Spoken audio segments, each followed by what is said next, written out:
Ainda falando dessa questão, né? O senhor falou do seu chamado de pastor, achei muito Sim, interessante algo que o senhor disse, que é verdade, que o pastor, ele cuida da família dele, né? Cuida da família dos outros, sim, tem cuidado psicológico. Então, de fato, tem que ser chamado, tem que ser um chamado, né? sim, Porque você envolve não é só a sua vida, você está envolvendo sim. outras E vidas, outras. né? E agora, como pré-candidato a vice-prefeito, vai envolver agora toda uma cidade, Sim. né? O senhor vê que isso de fato foi um avanço para a sua carreira? É importante. Eu vou te responder fazendo referência a um texto bíblico, 1 Crônicas, capítulo número 4, versículo 9 e 10, conta a história de um homem que me fascina. Jabés ou Jabes, conforme a versão.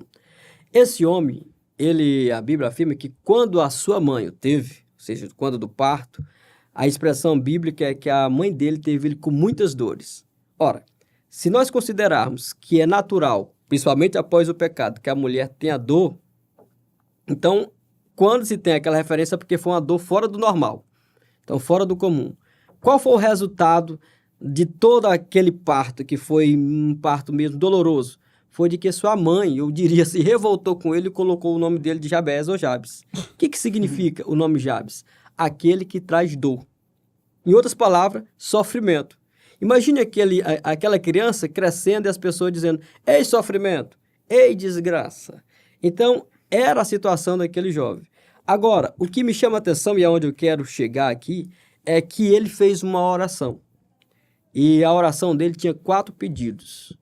E é a minha oração. E é o que está se cumprindo, eu creio, na minha vida, exatamente agora. Jabes fez 4 pedidos. Ele disse: Senhor, eu quero que me abençoes muitíssimo, muitíssimo. Eu quero que os meus termos sejam amplificados, ou seja, eu tenha mais influência. Eu quero que a tua mão esteja comigo e que tu me livres do mal. O que ele estava dizendo? Senhor, eu sou estigmatizado.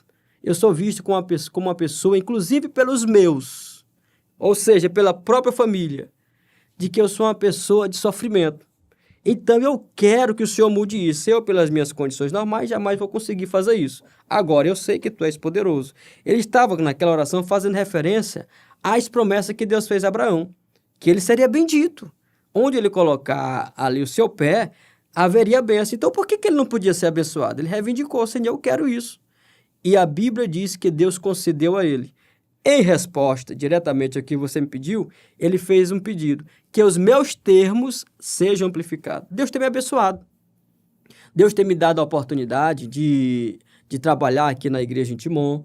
Nós realizamos, como coordenador de eventos, os maiores eventos da igreja, pela direção do nosso presidente, pastor Valdo Sá. Então, nós coordenamos, nós administramos uma rádio na igreja. Hoje eu faço parte de uma secretaria da SEADEMA, ou seja, uma influência em âmbito estadual, que é a Secretaria de Educação e Cultura, que é a SEC. Então, Deus é que está fazendo isso. Eu não sou capaz, está soprando o nosso nome. E agora, veja, dentro do aspecto político, como pastor, eu estou me envolvendo na política, mas com o título e como a função, não só o título, com o cargo de pastor.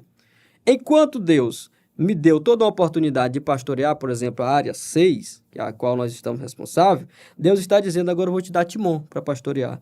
A gente já tem atendido muitas pessoas, já tem escutado muitas pessoas que nunca foram à igreja.